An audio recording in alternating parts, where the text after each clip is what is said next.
The name brings to mind a reclusive, potentially dangerous animal that inhabits some of the most difficult terrain and provides a very unique challenge for any sportsman. Hi, I'm Mike Lipinski. I have harvested many black bears using both rifle and bow, and I found bear hunting to be a very exciting, fast-paced adventure that often puts a hunter face-to-face with one of the most powerful animals in America.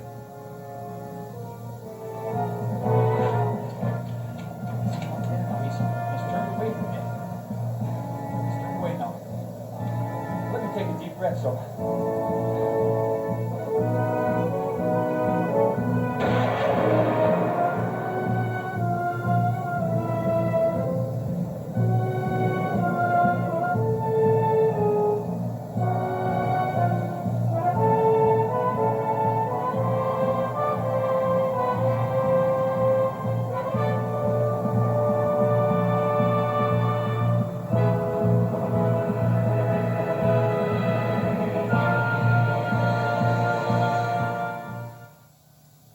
During this program, you'll learn how to hunt black bears using the four most common methods.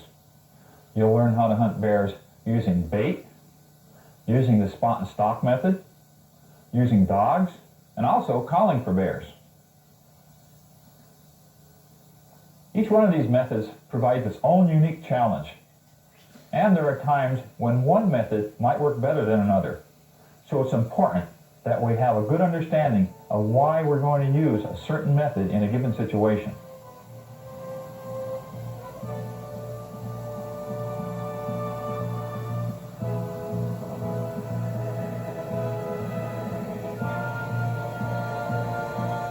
Now we all know that the best hunter is the one who thoroughly understands his quarry. So before we start learning how to hunt him, let's first learn something about this animal we call the black bear. By having a good understanding of the day-to-day life cycle of the black bear, we can expose his weaknesses and use that knowledge, take advantage of the animal, and find ways to get that boon of a lifetime. More important, I think you'll come away with a good understanding of the unique challenge of black bear hunting. And I hope you'll come to fully appreciate this fantastic animal we call the black bear. The black bear has made a remarkable recovery from record low numbers 20 years ago. In fact, black bears are now popping up in states where the bear had long been absent. This is due to good game management and careful regulating of hunting seasons. However, with this promising news comes a problem, and that is the nature of the black bear itself. Bears are opportunists, and many urban areas are experiencing major bear damage to fruit orchards, beehives, and personal property because a hungry bear will do almost anything for food.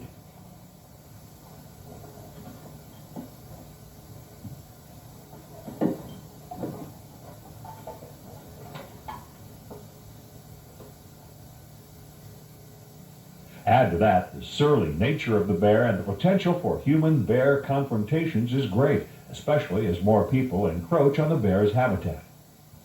Bears who become accustomed to people nearby tend to lose their instinctive fear of humans and can become aggressive. Get out of here. Get out of here. Hey, go, go. Get out of here. Go.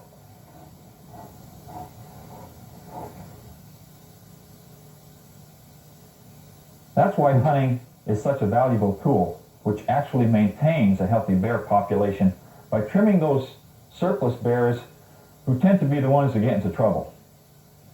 Hunting also instills in the black bear its natural tendency to shy away from human habitations, which are the areas that always tend to have the human-bear problems.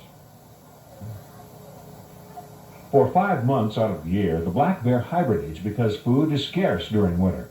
So when a bear emerges from his long sleep, he is ravenous. Bears fresh out of hibernation gorge on just about anything edible, though their main diet consists of plants and grass.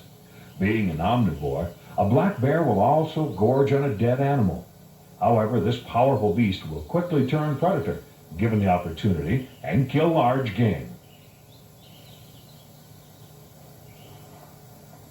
The normally reclusive black bear is most often seen in the daylight hours in the springtime, because he's in constant search for food.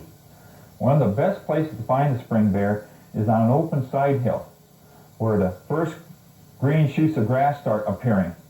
In a thick timber like this, there's nothing growing underneath the trees, but on that open side hill, that grass is popping up already, and that's where you're going to find the bears. Also, expect to find spring bears near marshy areas, where they go to feed on skunk cabbage, or along a grass-dune road like this one, where they come to feed on the grass or clover or dandelions. Black bears mate in June, and during this 2-week period, there's a flurry of bear activity as the big boars roam the hills looking for a receptive sow. In states or provinces where hunting seasons allow it, bear hunting during this mating period is by far the best time to catch a big boar in the open. Bears tend to be nocturnal, and it is only their hunger in spring that brings them out into the open during daylight hours. Even then, bears will usually be spotted only in late evening and early morning. Bears don't care much for direct sunlight, so they usually stay in the brush during the hours of high sun.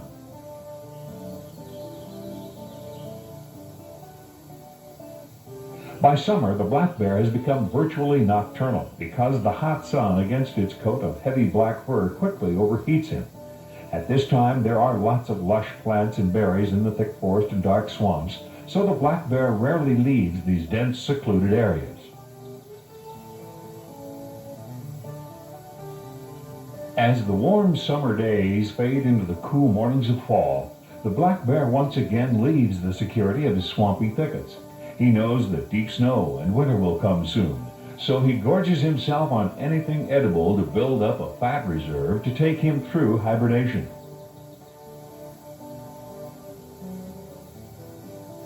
High-protein nuts and seeds, such as acorns and beechnuts and eastern hardwoods, are favorite fall bear foods. And in berry country, Bruins can be spotted hungrily devouring tasty huckleberries. Of course, the greatest source of protein comes from meat, so the black bear will quickly pounce on any available meat, fresh or putrid.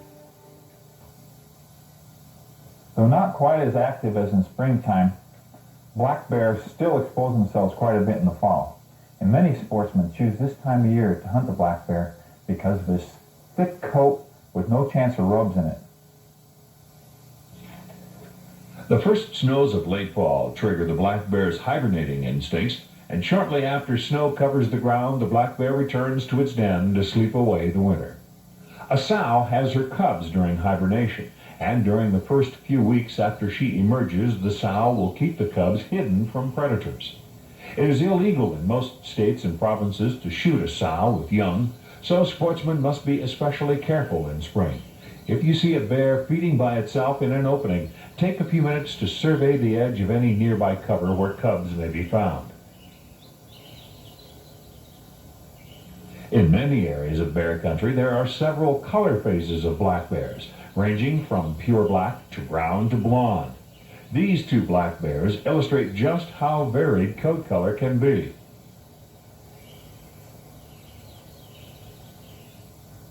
Currently, the protected grizzly bear is rapidly reclaiming much of his former range. And it's not uncommon to see a grizzly bear in states like Montana, Wyoming, Idaho. They're even being seen in states like Colorado and Washington. So any sportsman who sees a brown-colored black bear should make doubly sure that it is a black bear, not a protected grizzly. Generally, a grizzly will have a pointed, upturned snout and a round, dish-like face. The other characteristic of a grizzly bear is a large hump over its shoulders. On the other hand, black bears tend to have a smaller, rounded head and usually lack any hump over the shoulder.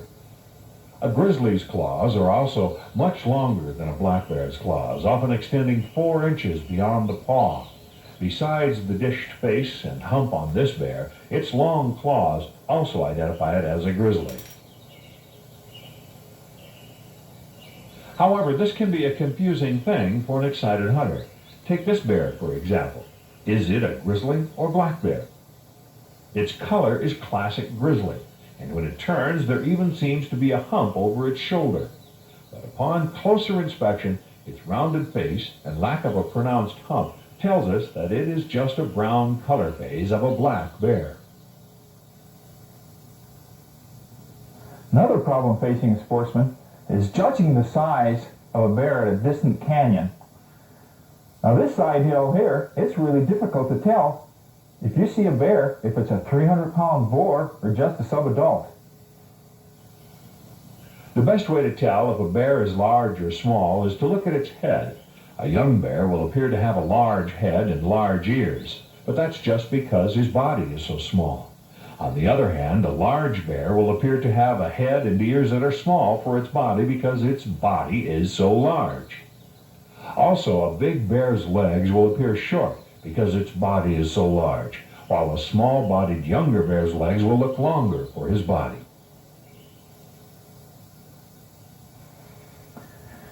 Fresh droppings.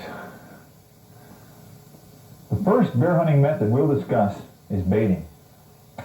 Now we've learned that springtime is the best time to find a bear out in the open because they are right out hibernation, they're ravenous, they're looking all over for food. Unfortunately, many areas of prime bear habitat are real brushy like this. You can't see a bear even though they might be moving around in the daylight. That's why many states and provinces allow bear baiting. When you bait bears like this in a little opening, the odor is going to draw that bear to the bait. He's going to come right out in the open. That way a sportsman can check out the bear if he's hunting. It might be a protected sow with cubs or a protected grizzly. It might be a subadult. You'll have plenty of opportunity to look at that bear and decide if it's a nice trophy animal that you want. Everybody wants to know what's the best bear bait. You hear a lot of things. Use pastry, use bread, use beef trimmings.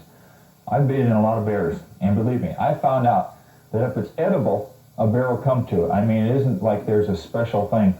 But I found that generally, stuff like this, beef trimmings, this is called suet. You get it for virtually free at your butcher shop. That's what I use for most of my bear baiting, is just beef suet, because it's easiest to get. You know, a lot of the flack that bear bait hunters get is from their bait stations. I've seen bait stations where people have cut down many, many trees and put these big sheds up to force a bear into an area. You don't have to do that. You know, as a trapper, I found out that there's a very easy way to position an animal the way you want them. Look at this rock right here. I'm not going to put a whole bunch of things around this to get them to stand broadside. I'm going to use that tree right there. Okay? Shoot them from that tree just like this. So I want them broadside. I'm going to use that rock. What I'm going to do is dig a little hole in the ground right here. The bear's not going to stand on the other side of that rock to get at it. He's going to come around here. Okay? Well, what's to keep him from standing this way or this way? Simple, just like humans. Look at this. You put something down like that, something down like this, that's going to tell that bear to come right in here, stand just like this, and feed. I've done it many, many times like this. Okay, now I'm going to dig a little hole here for the bait. But I want you to see the way I'm doing it. I'm digging it at an angle, so that bear can't come on the backside and kind of hook in there. It's going to be a natural angle for him to be able to want to look back in this way. And this is the position I want him in. Nothing to it. You really don't have to bring out 100 pounds of bait every day. I'm telling you that if you put out 100 pounds of bait, the bears are going to eat up anyway. So look at how much I got here. I got about 25 pounds of beef suet. That's enough, especially if you're hunting an area. You're going to be in here every day anyway. And if you're putting food out here, the bears are going to be checking it out.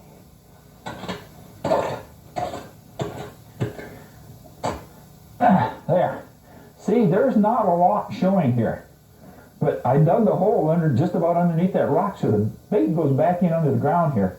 Any bear that wants it, he might pick a few pieces from the other side of the rock, but pretty soon he'll have that gone. He knows there's more in there. He can smell it. He's going to come right around here because that's the angle that the bait is going in at. This is the way you trap coyotes. For trappers, same way with bears. Every bear is going to come just like this to feed on this. Well, listen, this is not the only thing that's going to lure them in. I've got another source of attractant that's going to bring the bears from every direction. Every bear in the drainage is going to study this spot for food because I've got what you call a scent bag. And let me show you what I've got over here. Okay, this is a burlap sack, you want to call it gunny sack. Now in here I've got a beaver carcass. I trapped the beaver last fall, took the hide off it, and just kept this in the freezer. And what I'm going to do is I'm going to hang this high up in this tree so the bear can't get at it. But as this putrefies and gets smelly, it starts dripping a little bit. Oh, that wonderful sneaky perfume for a bear is going to fill this whole drainage. And every bear in this drainage will come here looking for the source of that odor. It's going to come here. It can't get at the bag. It's going to be 20 feet up this tree. But it's going to know the bait's there, and it's going to be feeding on the bait right in the proper position for that tree there. You want to put a tree stand up there, it's a perfect kill. Now listen, sorry if you don't have a beaver carcass. They're the best thing to use, but that doesn't mean your baiting is over with. I mean, you can use anything. You can use some more beef trimmings. Put a little water on the beef trimmings to get that fermentation process going and all the bacteria working, and it'll work just as good. It's that odor up in the air where it's kind of swirling all around. Because you see the bait is going to get eaten quickly. There's not going to be a lot of odor there in another day because I can see there's fresh bear scat here. But this isn't going to go away. They can't get at it, and they'll always be checking this out. So even though they eat it one night, they'll be back here because of this odor. New bears coming through all the time. You get to choose some more. Maybe you got some sub-adults. Pretty soon a big old boar is going to come through, and he's going to come right to that, and you'll be waiting for him. Now this bait station is kind of set up. Put a tree stand right up in that tree and shoot him as he stands here. Probably the vast majority of bears are shot that way from tree stands. But we all like our own separate challenges. That's what sport hunting's all about. And I have my own way of hunting bears. I actually call it bait and stalk. I'll stand back about 100, 200 yards and I'll watch an area like this until a bear comes in. Then when I see the bear feeding, I'll stalk in on him. It's really challenging. It's kind of half scary sometimes, you know. He's eating fresh meat and you're fresh meat and you're stalking towards him, and puts a lot of excitement into the hunt. Let me tell you about a hunt I had a couple years back in North Idaho, baiting bears using the bait and stalk method. It was really exciting. Let's watch and see what happens. I think he's going to come from this way. It looks like he's got a trail made. He's going to come right in. Feeding like this.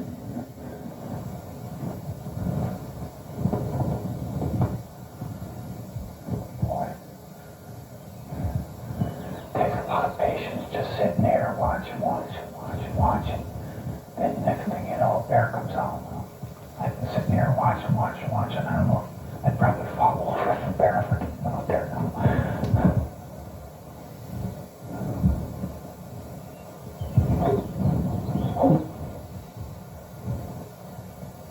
A bear just stepped into view.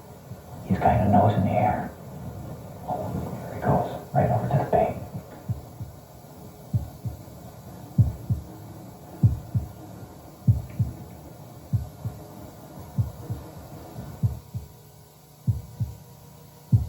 Okay, there he is.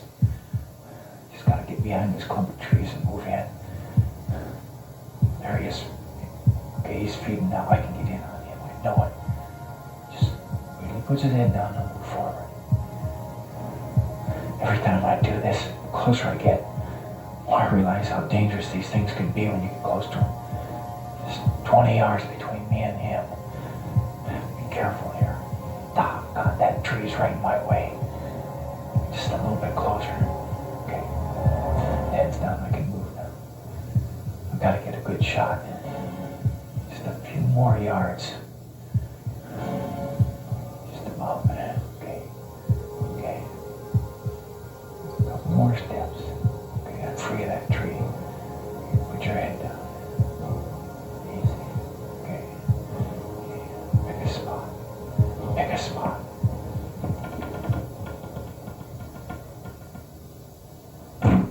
Nope. Good shot. A lot of blood. He can't be too far from here. Oh, there he is. Boy, he didn't hardly go 60, 70 yards. Boy, he's a nice bear. Must be a male. He looked like he was ready to start mating there. aggressive. Well, he's a good one too.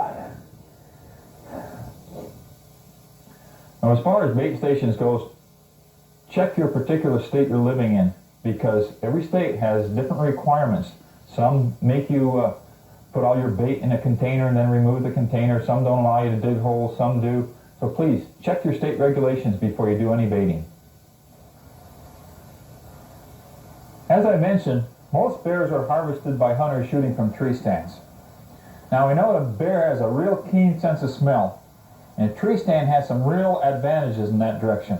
Number one, you're getting way up there, up above the ground, where the bear may not smell your scent. Another advantage that I really like, that you're usually hunting from a tree stand in real brushy terrain, and get up above that brush. A lot of times you'll be able to look down and see that bear working his way in through that thicket, and you can be ready for him when he steps out to the open. Recently, two friends of mine, Jim Bradford and Scott Matz, went on a bear hunting trip to Idaho. Let's see how they set up their hunt and bait station.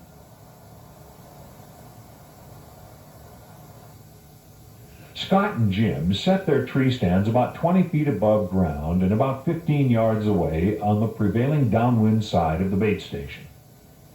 It's sometimes difficult to obtain bear bait, such as beef trimmings or pastry leftovers. Jim and Scott have found that using dog food mixed with old restaurant grease works well and is not nearly as messy. They use a barrel strapped to a tree so that when they're done hunting, the entire area is left in its natural state. And as you can see, the bears like the bait. The big brown bear offers Jim a variety of shots, but being an ethical bow hunter, Jim waits for the perfect angle before attempting a shot.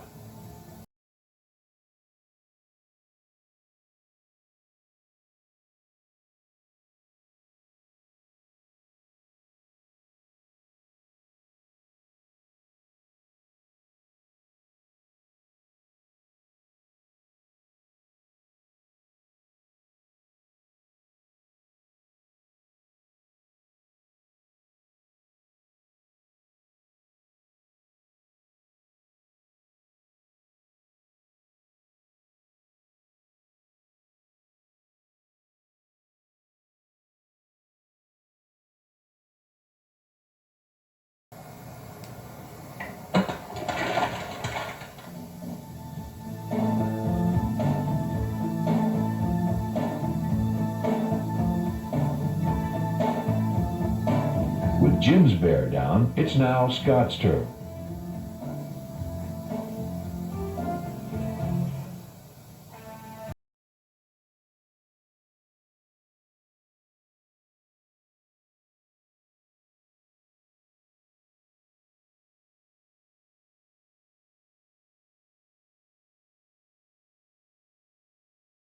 The least bit intimidated by the human odor on the tree stand steps, and from the look in his eyes, it seems like he's trying to decide whether supper will be dog food or Jim Bradford.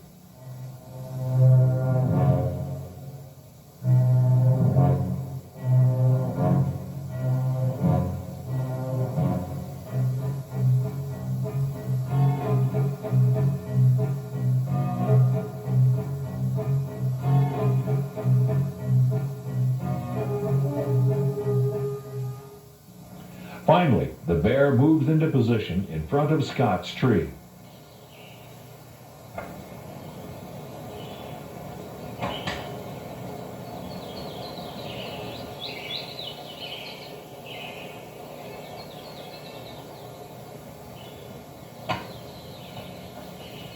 '96, Idaho bear season. You're not happy, are you? Too beautiful to hide. Almost didn't take it. Jim said you better take it. I'd shoot it, is what he said. So you didn't have to take too much convincing on that situation to shoot an animal like this. The next bear hunting method we'll cover is spot and stalk hunting. Many sportsmen in open terrain like this prefer the spot and stalk method because they have the freedom to roam over these beautiful open areas looking for bears. Spot and stalk hunting is good in either spring or fall, when the bears tend to be out in the open in the spring eating grass or in the fall feeding on berries. One of the things I really enjoy about bear hunting is introducing young hunters to this fantastic sport. Let's look back at a hunt I had a couple years ago with 2 teenage hunters on their first bear hunt. 14-year-old Josh Tripp and Brian Purini had taken a few deer before with their rifles, but this was their first bear hunt and they looked forward to it with great anticipation.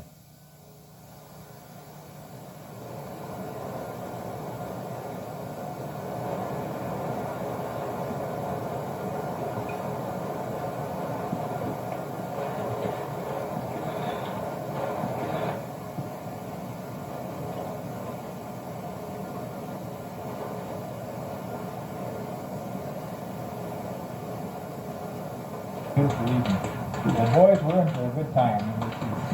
This is your first bear hunt. Now, Josh, you've killed a couple of deer already. And Brian, you've killed a couple of deer already. And this is your first official bear hunt. Yeah. That's neat.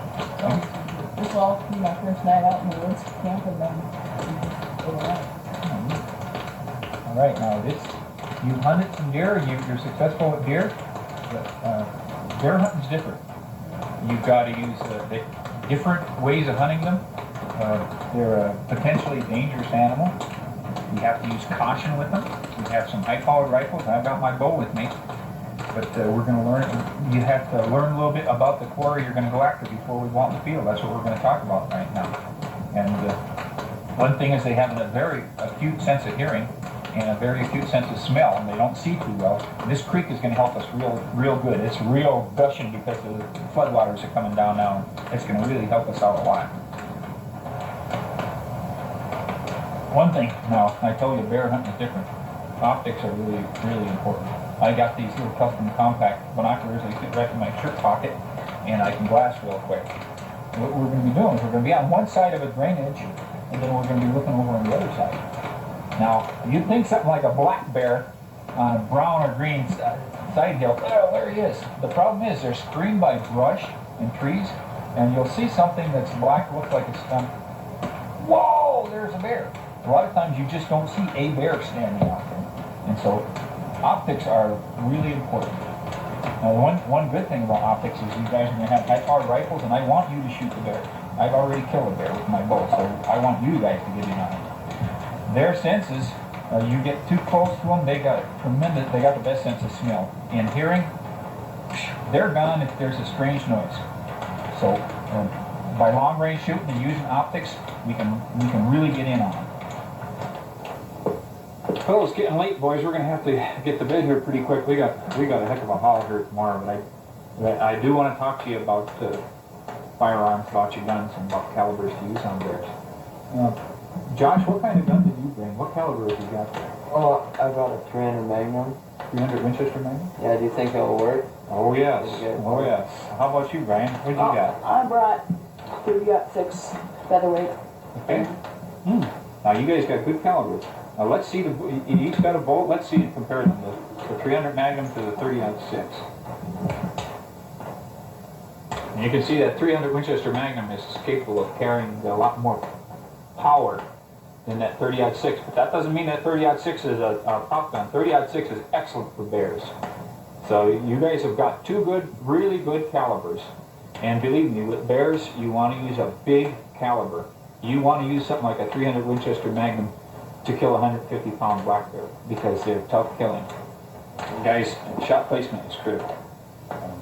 Even though you got really good, adequate calibers, bears are hard to kill. I'm telling you, I've really walloped them, and they take a lot of killing.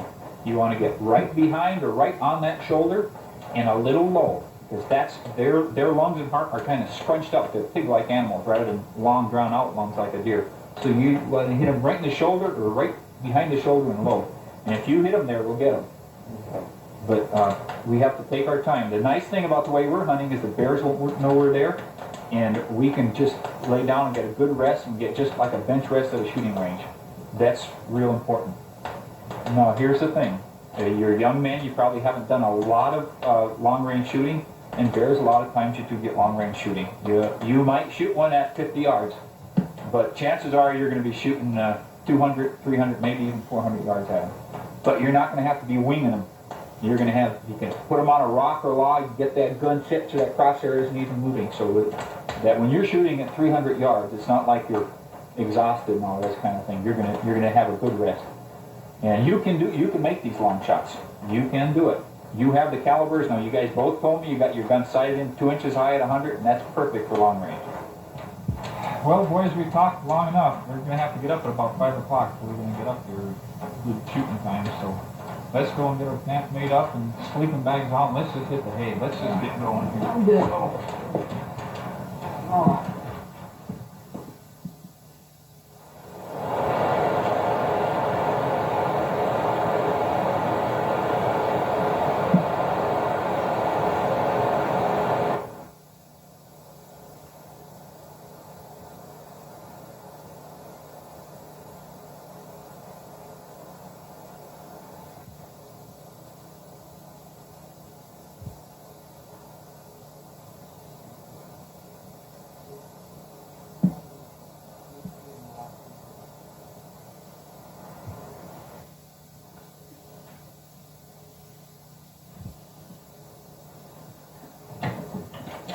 We're going to have to shoot. Shoot real quick. It's heading up. See that sun's getting there. Boy, there isn't a place to rest. Listen, you and the coin toss this morning, bud. Resting on my shoulder. I'll block my ears. Now get ready. See him up there? Now he's turned away from you. He's turned away now. Now, let me take a deep breath. So, okay, now when he's turning broadside. Anytime.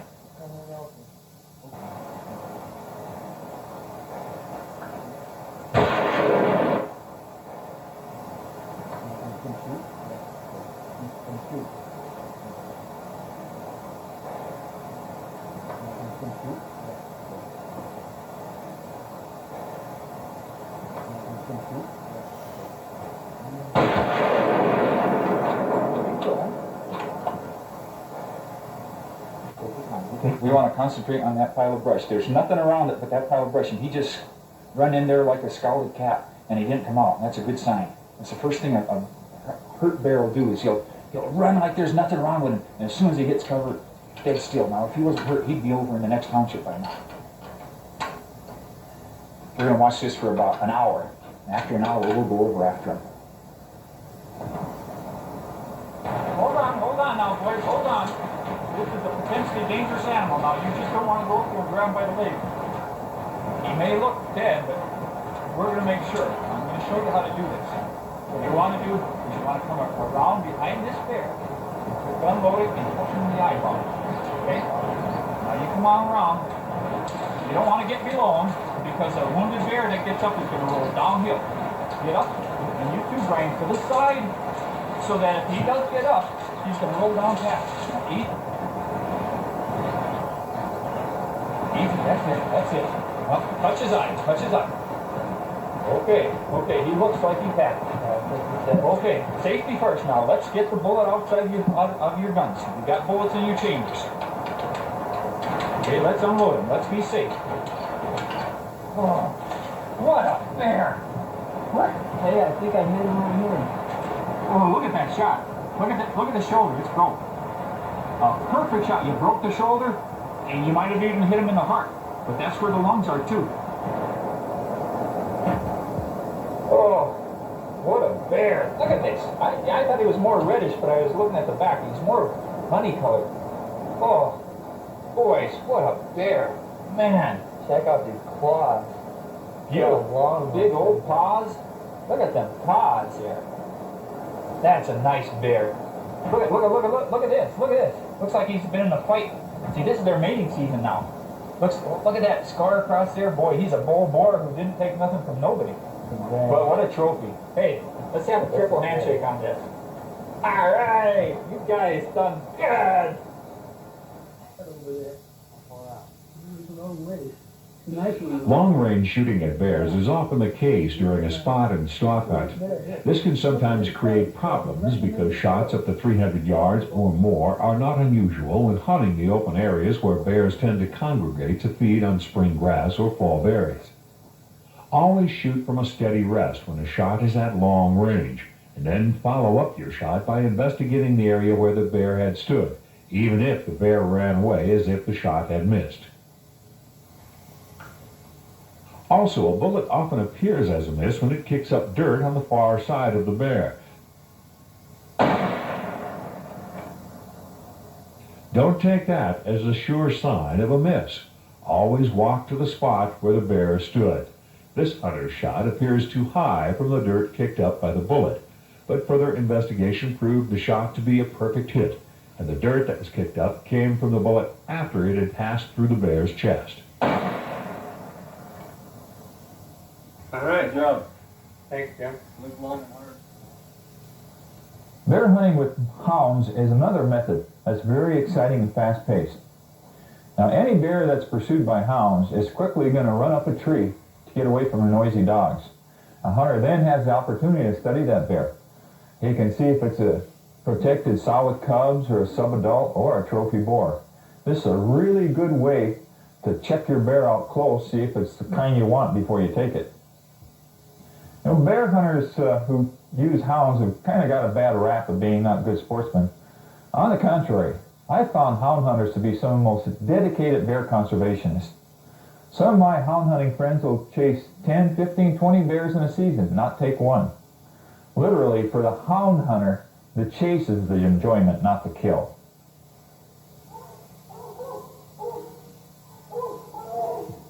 Bear hunters usually walk or drive slowly along forest roads in bear country. The keen noses of the hounds pick up the scent of a bear who might have crossed the road recently. A quick investigation of the track for size and freshness is done, and if the bear is big enough, only then are the hounds released.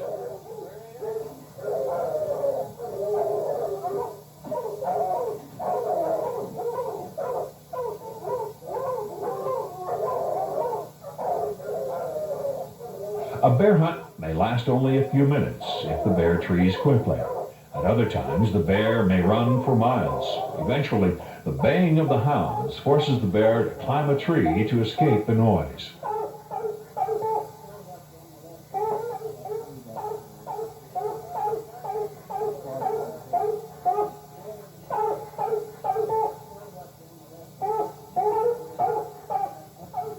The bear is inspected for size, and the tree is studied carefully to make sure it's not a sow with cubs. Only then will the hunter make the decision to take the bear or walk away.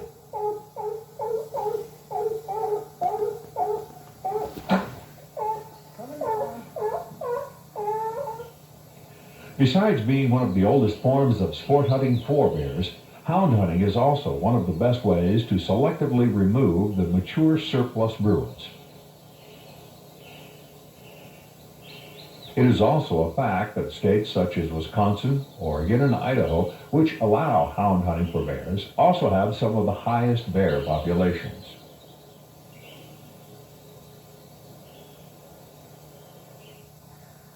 There's one more bear hunting method that's become very popular in recent years, and that's calling. Now, we all know that the black bear is an opportunist. He can quickly change from a benign grass eater into an aggressive predator if given the chance. In the springtime, the deer and the elk have their fawns and calves. The bears will roam through these areas looking for calves and fawns to eat. One survey done in central Idaho several years ago discovered that over 40% of the calf elk were being killed and eaten by black bears. Obviously, this is a weak point with the black bear that can be exploited by making a sound of a fawn in distress or a calf in distress. Proper calling for bears takes some explaining. My friend Wayne Carlton is a nationally known game call manufacturer. He's an expert bear caller. He's going to explain how to set up for bear calling and how to do it and how to bring those bears right in on your lap. You know, I've learned in the bears that I've been trying to call in, and this is so new to me, that every time I go out, it's a new experience and you learn something. But if you be in the right direction and be in the area where the bears are at, you just project that call in different directions. Especially for a bow hunter, you don't want that bear to know exactly where you're at because you don't want to get ate. but at the same time, you want to attract the bear to you. And it will get your heart pumping when you see him running like that. You just hear that very waily, I'm dying, somebody help me. Yes, the bear is looking for it, but I'm just throwing that sound around in different directions. Just trying to keep it from pinpointing. We do the same thing with deer.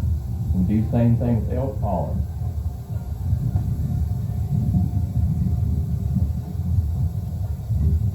This is one exciting way to go bear hunting.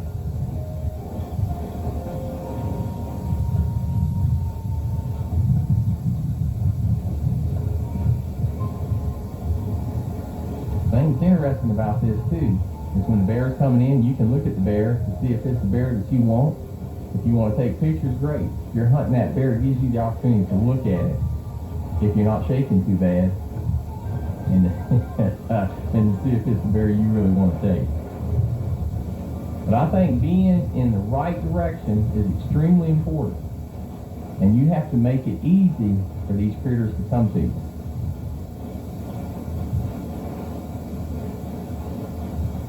And you see, this is just wide open country, and you can spot the bears. This is down just west of Raton, New Mexico, at Bermejo Park Ranch. And you just use those calls to make them get right on top of you. And when you get a bear coming in like this, and if you want to bow hunt this bear, stop calling right now so that he'll start looking around for you. Because again, you don't want him to pinpoint you.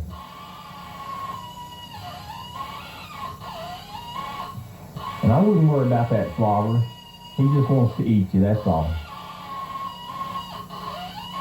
Now folks, after seeing this, if you really want to try to call bears, there's some things you need to know. Look for the sign.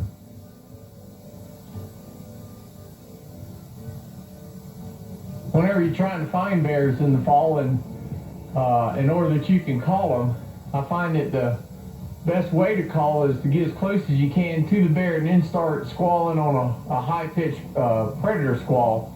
But what you need to do, you need to find out what they're feeding on so that you can be in an area that's close to where they're going to be, because the closer you are to a bear and when you're trying to call it, the easier it is for that bear to come to you and the more aggressively it'll come. The longer distance, the more things can go wrong with it before it can ever get to you. It's hard to call them a long ways, but try to find out where they're feeding. Like down in New Mexico, they're feeding on the acorns off the oak brush, and they'll get in these trees, as you have seen, and just tear the limbs down and eat all the acorns off of the branches.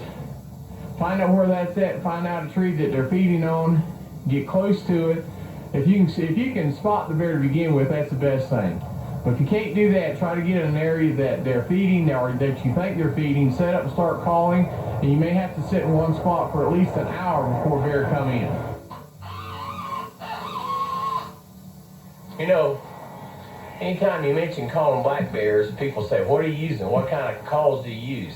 I just use a predator call that has a real high-pitched sound to it, something that hurts your ear, something that just seems to stimulate a lot of interest in bears. On this particular call, this is just a plastic reed predator call with a small megaphone on it to get it away from your face, to get sound away from your face, and it gives it kind of a hollow sound. And the way you blow it is you just bite up towards the top up here. You bite right there, and just you're rattling that entire reed. It's vibrating when you're calling. It goes like this. Let me show you.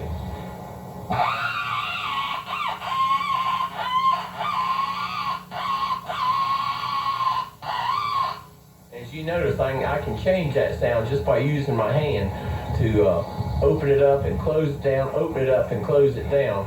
And the more reflection, the more excitement, the more different sounds that you can make come out of that call, the more it seems to stimulate the bear. Let me kind of go through just a quick series of the calls that I use on a normal setup. I'll start just by going.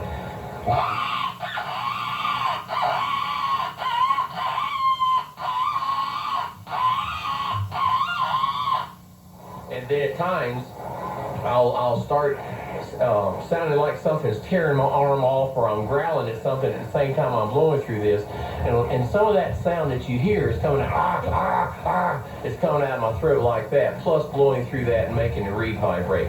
So if you want to sound like something's really biting and tearing something off, then it's like this.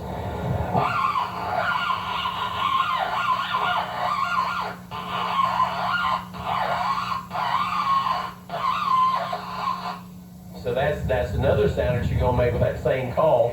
And then another one that's even louder, and it seems to rattle real well out in the woods. And I've had a bear that would kind of hesitate, not think about coming. Maybe it's changing its mind about coming. I'll start doing this, and occasionally the bears just start walking and coming again. But I won't even use my hands. I just leave it wide open.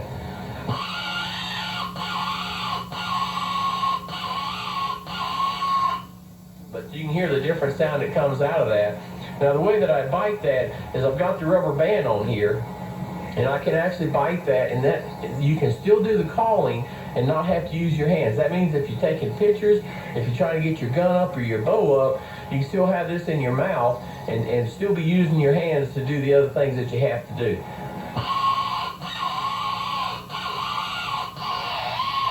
So it's a pretty good call. I use that a lot whenever I'm trying to call a bear a long ways, and I know that I'm going to be doing a lot of calling. If the bear is in close, and I think it's going to be a short time that I have to call, because this kind of hurts your tongue if you do it for a long time, but it's just my diaphragm call that you can imitate a lot of sounds off of this. But when I'm doing it for bear, again, I'm gargling. It's like you have a sore throat and you're gargling really, really hard. I'm doing that with the reed up in my mouth, so when you do that together with the diaphragm, then it sounds like this.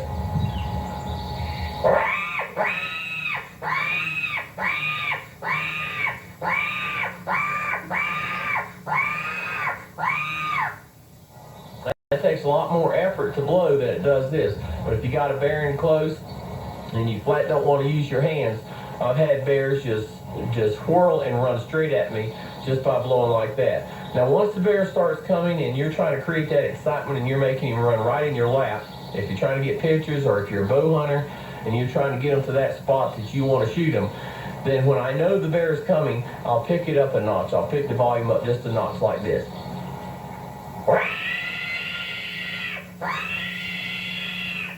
So you can hear the sound how it goes from a to a real high pitch.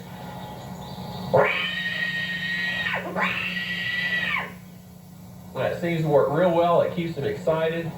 And the whole thing I think you're doing, you're getting as close as you can to the bear. You're hitting with as much volume and as much excitement and whatever you want to call this terrible sound that's coming out of these calls. You're almost shocking them into doing things that maybe they wouldn't normally do on an everyday basis. In other words, you're hitting them with that call so hard that they're just whirling and they're running at you, and that's the excitement of bear calling, because you know when they come in that there's a chance they can eat you, pull an arm off, or whatever the case might be. So we're all excited. The bear's excited. I'm excited. When I see the bear running at me, I even get more excited, and I call harder and harder. If a bear holds up on you, there's another call that you might want to use, and it's kind of more like a wah, wah. And I do this with the diaphragm also, just with a wah.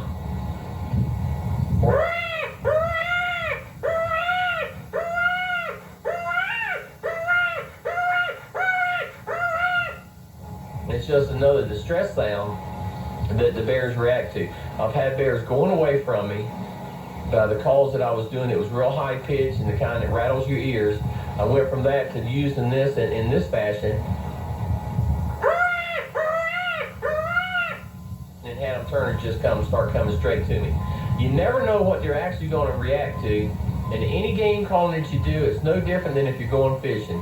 It takes more than one plug sometimes to get the job done. If you get it all figured out, and you know where the bears are at, and you get in there and start calling, you can rest assured, I'd say at least 8 out of 10 bears that you set up on, at least that's been my experience, they're going to come to you. And when they come, they mean business. Now, one of the important things about trying to call any critter in is you have to set up right. Try to get in the shade so that you're not conspicuous, so that you don't stick out like a sore thumb. be sure to keep the wind in your favor, because if they smell you, they're probably not going to come. And you have to play all these things together. You just can't walk in there and expect critters to run to you. You have to use a little discretion on the way you set up. Once you set up, you see I get right next to that tree. You start calling. We actually set up on 2 other bears that had run up the road, and I was surprised to see this big guy slipping in to our right. Now, the only mistake we made here is we didn't build a good enough line, and he could actually see our position. And they come in, they look around, and then they turn and walk right back out if they don't see everything that they want to see. If they see something that's uncomfortable to them, they're done. They're gone. Now, I think I'd be misleading you if I said you could call all bears in. Here's a few examples of some bears that didn't want to come in. Spotted this bear all the way across the bottom of this valley. And I thought it'd be neat if I could call the bear to us and we could see him come out through the opening. But as you can see, all the calling I'm doing doesn't make any difference. This bear is just walking away. Now, if it's hunting season and you can carry a sidearm, or if you can carry a sawed-off shotgun, by all means carry that. Again, bears are big. When they're coming to that predator call, they're coming in to eat something. So make dang sure it ain't you. This is serious business. This is not for lighthearted. When you call it in big critters, something that can hurt you or eat you, take something to get them off of you just in case. Bear meat makes excellent table fare. However, bears often carry trichinosis, so any bear meat you plan to eat should be tested for that and also fully cooked. Much of the allure and excitement of bear hunting is that you are pursuing a potentially dangerous animal, like with a bow. You're pursuing them at close range. It's exciting, but you know there's also a downside to that. Sometimes you're going to encounter a bear at close range that may be aggressive, and you don't want to shoot it. Hey, I'm in Montana here, and there's grizzly bears. Pop up a grizzly bear, and I don't want to shoot him. He's allowed to get me, I'm allowed to get him. It's an illegal act. I don't want to do it. And you run into a sow with cubs, she's just protecting her young. You don't want to kill her if you can help it. I'll tell you, I found a way to get around that. I've become a great believer in a bear deterrent spray. This is a cayenne pepper based bear deterrent spray. And I've had aggressive bears get 30 feet away, and 30 feet away you get a blast of this. It doesn't matter what they've got on their mind, it changes it quickly. I've gotten to the point where whenever I go bear hunting, I carry this stuff for my own good and for the good of the bear.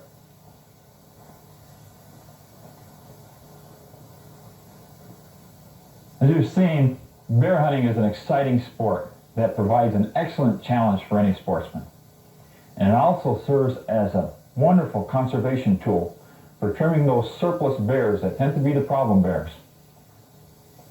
As sports